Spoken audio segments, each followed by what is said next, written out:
control of the screen and all of that. Good day, and thank you for joining us for this training session of the Florida Department of Environmental Protection. The topic for this session is Florida's clean and resilient marinas. Our presenter is Brenda Leonard, who is Program Administrator for the state's Clean Marina Program, and that program is located under the DEP's Office of Sustainable Initiatives. So let's turn to the presentation now. Brenda? Hi, everyone. I'm going to talk today about Florida's Clean and Resilient Marina Program. And I'm Brenda, and I'm the Program Administrator. So Florida's Clean Marina Program is a voluntary program. It's for marinas, boatyards, and retailers that exhibit a proactive approach to environmental stewardship. Not only clean marina, but clean boatyard, retailers, boaters, and the partnership all work together. We've recently developed, with the Gulf of Mexico Alliance, our Clean and Resilient Marina Program. So in order to be a resilient marina, you first got to be a clean marina. Clean marinas build on this program.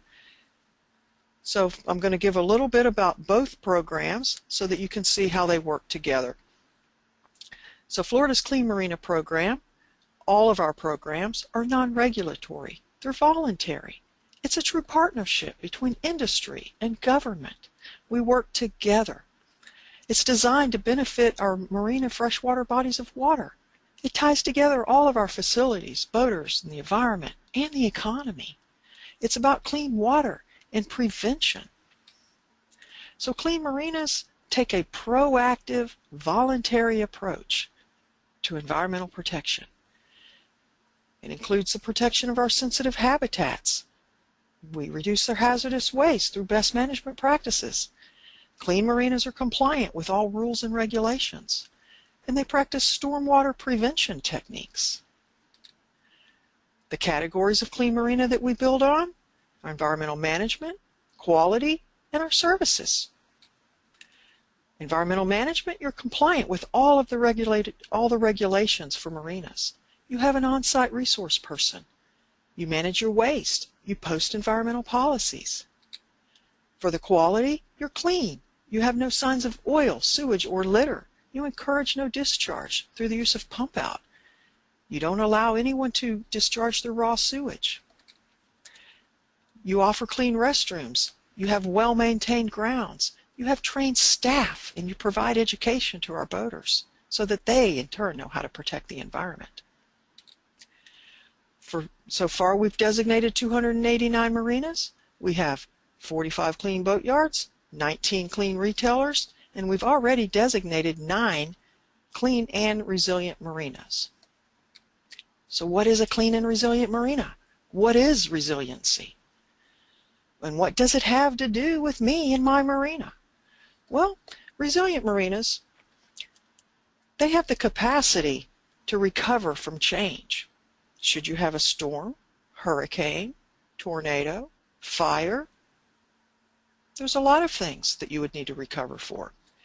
So when your marina is resilient, you have the capacity to adapt to and recover from change and get back into business quickly.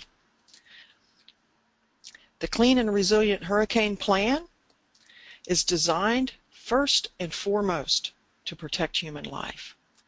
It seeks to prevent and minimize personal injury. It reduces the exposure of property to damage.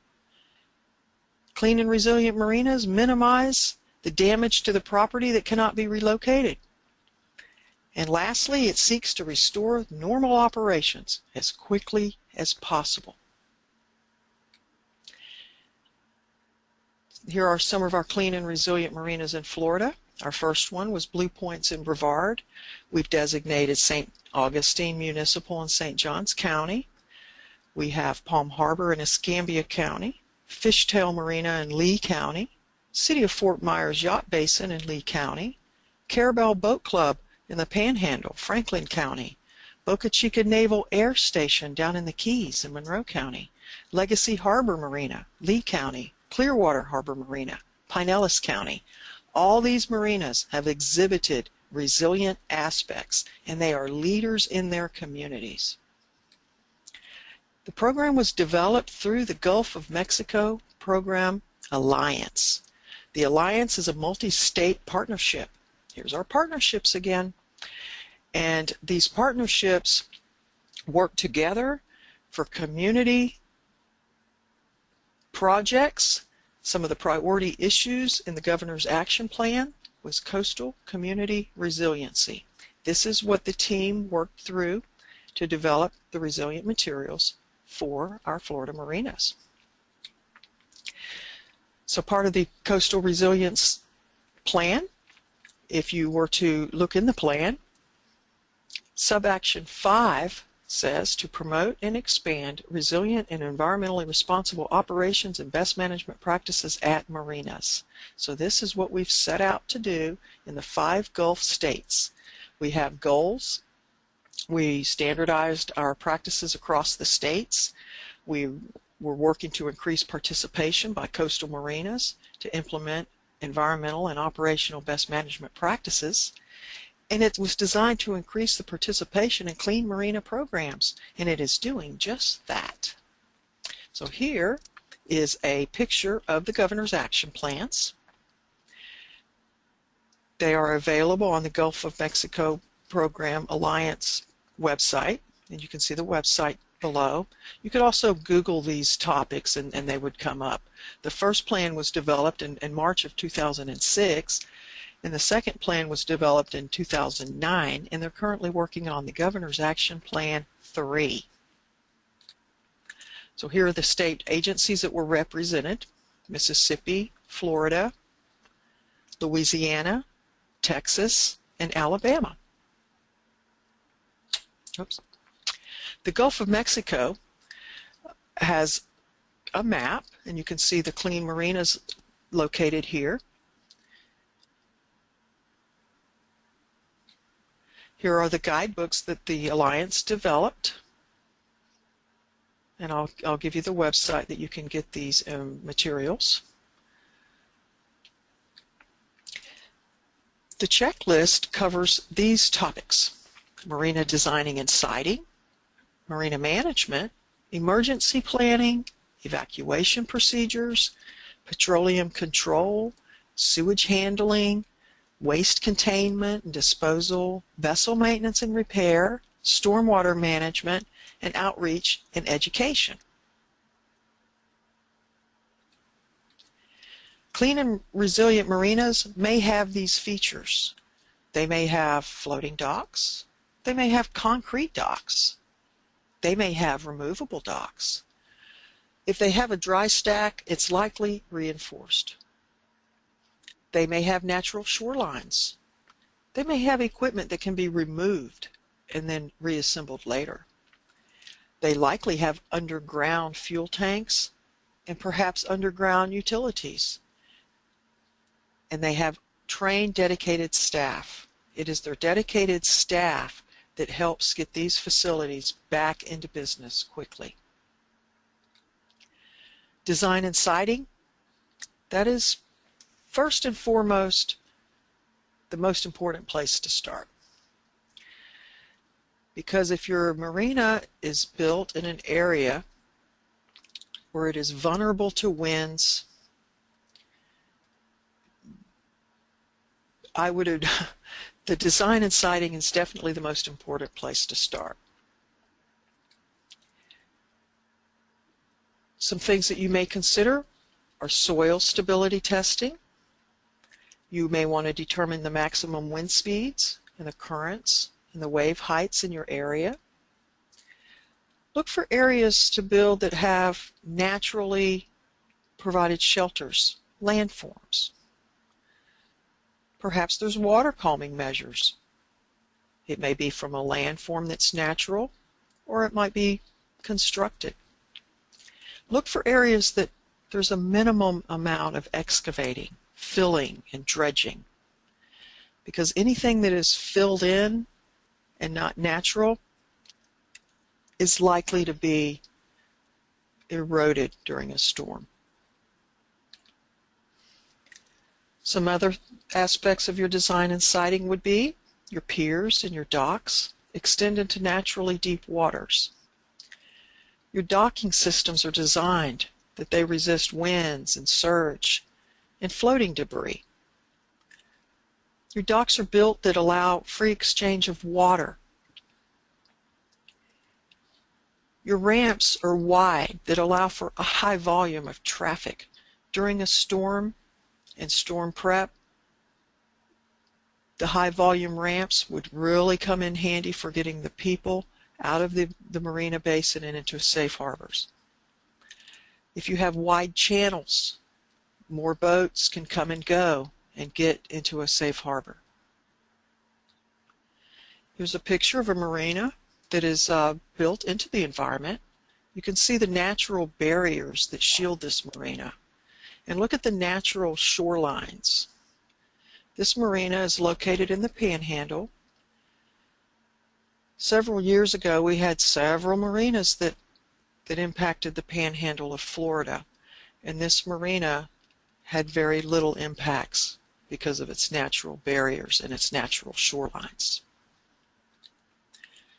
This marina is also located in the Panhandle, and it has floating docks.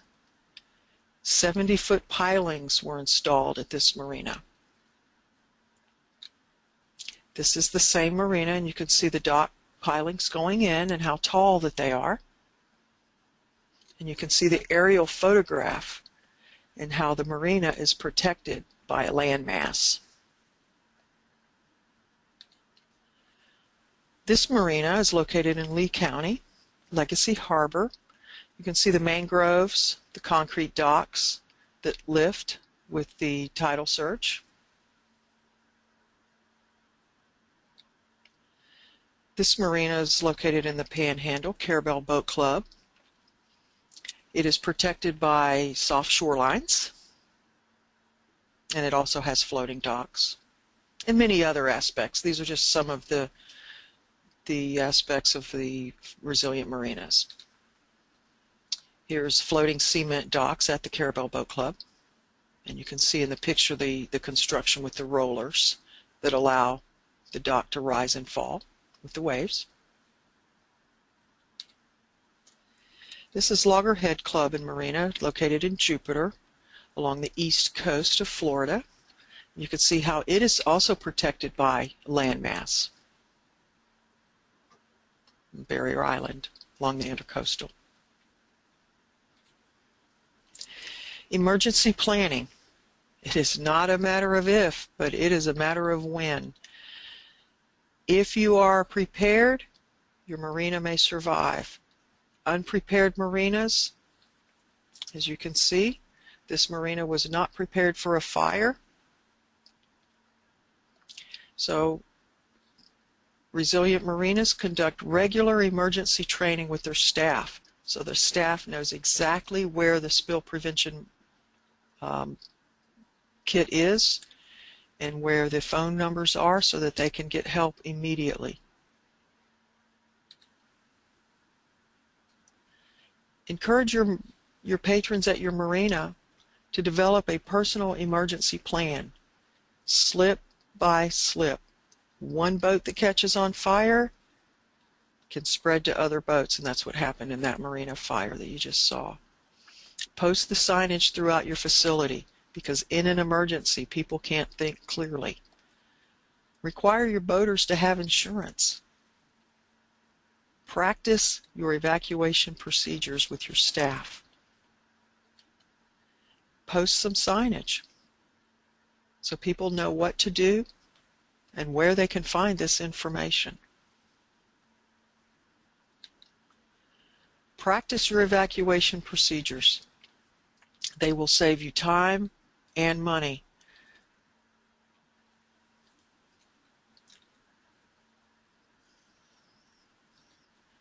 Manage your stormwater.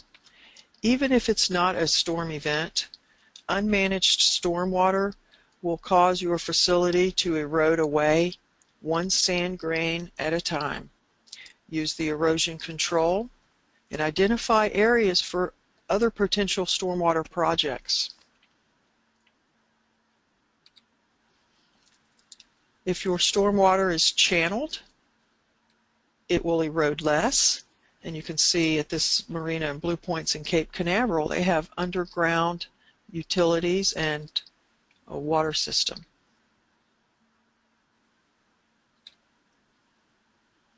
This marina, you can see how it is built into the environment with all the trees and grasses around. It helps to trap pollutants that may enter the water basin.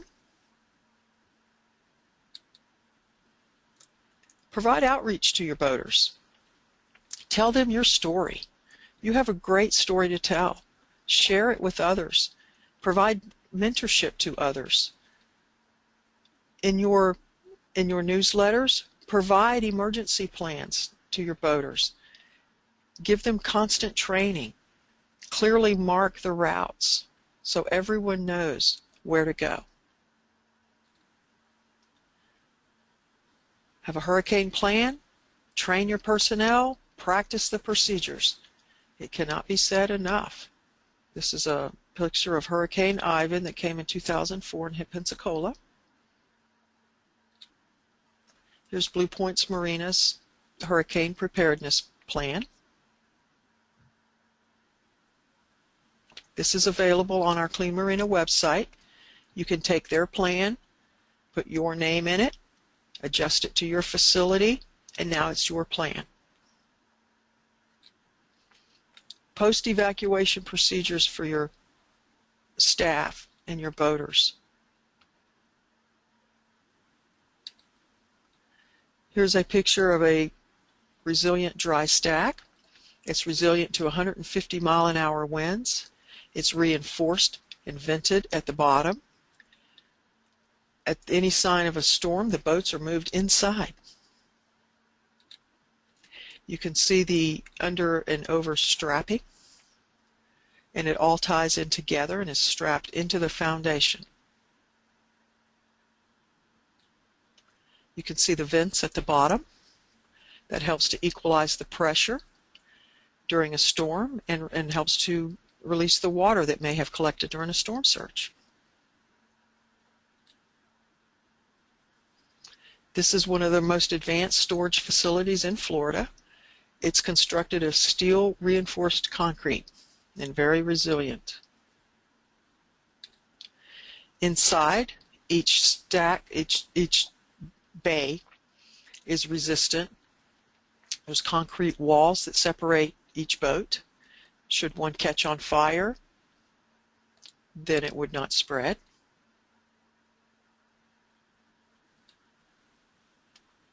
Here's another hurricane resilient dry storage. You can see how these facilities are built into the environment with lots of trees, grasses, minimal impacts, and shielded by land masses.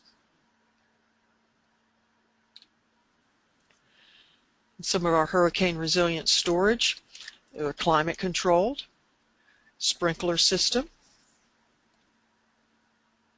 And there's also outdoor storage lots that have airline grade tie downs that are set in concrete for additional hurricane protection. In restoring operations, our resilient marinas are back in business quickly because they've planned well, they've gotten out quickly, they've protected human life, they have dedicated staff, and now they're back in business. Here's an example. This marina is located in Pensacola. It went through Hurricane Ivan, and it's protected, and it was fully operational with electricity, water, and fuel after the hurricane. It was able to be a place where the Coast Guard and other emergency vessels could come and fuel, and there were no other marinas left operational. This marina was resilient before we even called marinas resilient. Some marinas offer a hurricane club. A lot of boaters don't live in Florida. They live in another state, and they just keep their boat in a marina in Florida. Should a hurricane threat come, the marina takes care of the boat for the boater and places it inside, ties it down, removes it, whatever the plan may be. So that is our Clean and Resilient Marina program. And I've listed the contact information here, along with our websites with some of the other programs. And I thank you. Well, thanks to all for being here, and you can see additional information on the screen, but also note that the slides are available for this session through the website, and we welcome you to attend related online sessions, also now available through the Florida Department of Environmental Protection Office of Sustainable Initiatives. Thank you again, and good day.